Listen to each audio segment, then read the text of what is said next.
prevent squirrels to get your to your bird. The guy made, you're laughing, but he made $2 million. I don't see what you're doing here. It's a huge problem. Now, this is the funny bit. So I was at a Christmas dinner at my future in-laws. Ooh, please. At Elise's parents' house, and I was just relating how how silly it is, how easy it is to make money with e-books, and like almost anything can create. Da, da, da, da. Oops. Okay. Anyway, I thought it was a wedding march, but it wasn't. Okay. So I was just relating the story. Yeah, it's so silly. I mean, I was just reading the story about how people actually buy this ebook. Get this, ha ha ha! How to prevent squirrels from eating things from your bird. And they looked at me very seriously. I went, yes, yeah, we've got a big problem with that.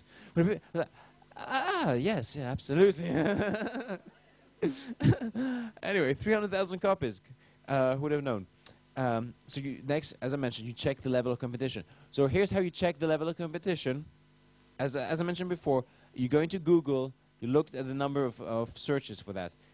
My quick rule of thumbs, if there are less than 20 to 30 Google AdWords, page 197, less than 20 to 30 Google AdWords for my specific niche, that's not too much competition, so it's a possible yes.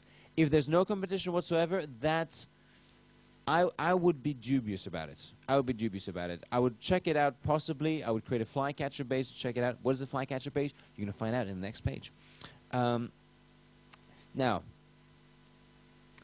it's also a qualitative thing. So we now know different ideas for markets. We know how many people are searching for them, and we know, what do we know? What do we know? We know that basically, but how qualitative is that traffic?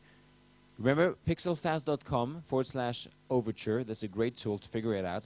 Quick rule of thumb. If the third bid is more than 25 cents, that's good. If the third bid is less than 25 cents, people are probably not spending much money on that.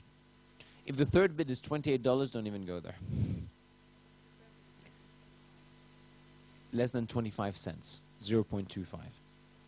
Then that probably means, Valerie, that the bid hasn't gone up high enough to mean that it's a financially lucrative market. Because if it's gone up, it means that people are making money so they can afford to pay more. The advice here is be a big fish in a small pond.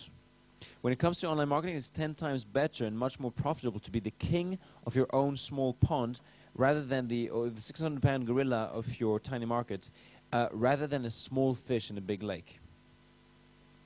Simply find a way to solve people's problems and you'll become rich. Forget everything else of the seminar and just remember that, and I'm telling you, this is the way to become wealthy. You help people. You add value to their lives. You help them by solving problems for them. Are you going to solve problems for people? Yes. Are you going to add value to people's lives? Yes. All right. Are you going to become rich? Yes. Good. Okay. Again, it doesn't matter if someone else is solving that problem for them already. Your methods, advice, strategies, and your way of relating to them, to people, are unique to you. No one can do what you do the way that you do it. Even if other people are doing it, just throw it in there with your own unique twist and personality. And certain people will be drawn to you, certain people will be drawn to competitor 1, competitor 2, etc. Okay, so 198, finally, make sure that this niche market or subgroup or subculture, you might hear it called a subculture, actually has money and is willing to spend money on this market. Are there specialist magazines devoted to them and this niche? If you go to magazines.com, you will find every possible magazine ever created in this website. And if there isn't any magazine specific to that niche, maybe that's a little alarm bell saying, I'm not sure whether it's viable. Because here's the thing. If there's a magazine for it, that means that people, A, are buying the magazine, and B, people are spending money advertising in the magazine, and the people that are reading the magazine are buying things from those adverts. There wouldn't be any ads in the magazines if those people were tire kickers. And therefore, if there were no ads in that magazine would not exist. Does that make sense? That's, again, a way of judging qualitatively if that